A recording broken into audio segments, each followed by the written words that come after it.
रात की भूल भुलैया। गांव के पास एक पुरानी हवेली थी जिसे हर कोई अजीब और डरावना मानता था।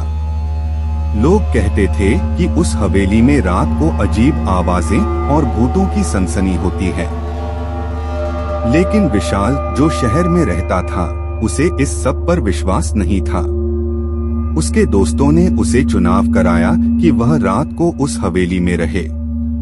जब विशाल हवेली में पहुंचा तो उसे वहां अजीब सी शांति महसूस हुई। पहली रात ही उसने अपनी दरवाजे के बाहर अजीब सी आवाज सुनी।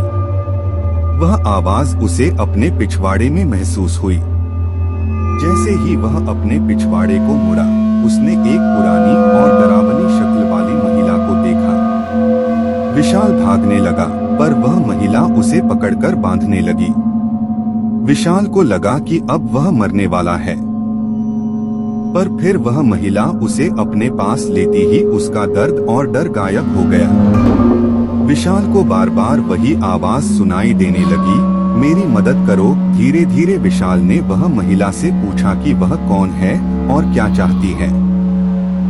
महिला ने कहा, मैं एक दिन की प्रियतमा थी और मेरा प्यार मुझसे बात नहीं करता था।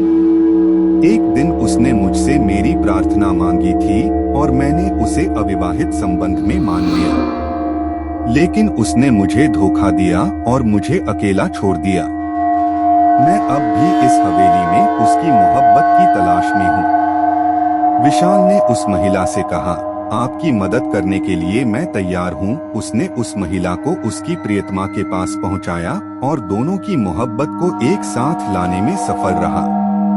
हवेली का डरावना राज समझने के बाद विशाल ने लोगों को बताया कि असल में हवेली में कोई भूत नहीं है, बल्कि वहाँ की एक कहानी है जो एक मोहब्बत की भूली बिसरी यादों को जिंदा रखती है। इस कहानी से हमें यह सीखने को मिलता है कि डर और भूल भुलैया का सच समझना और समझाना महत्वपूर्ण होता है। जीवन में अगर हम अजीब और डरावनी चीजों को समझते हैं तो हम उनसे बच सकते हैं और उनके पीछे छिपे हुए राज को खोल सकते हैं।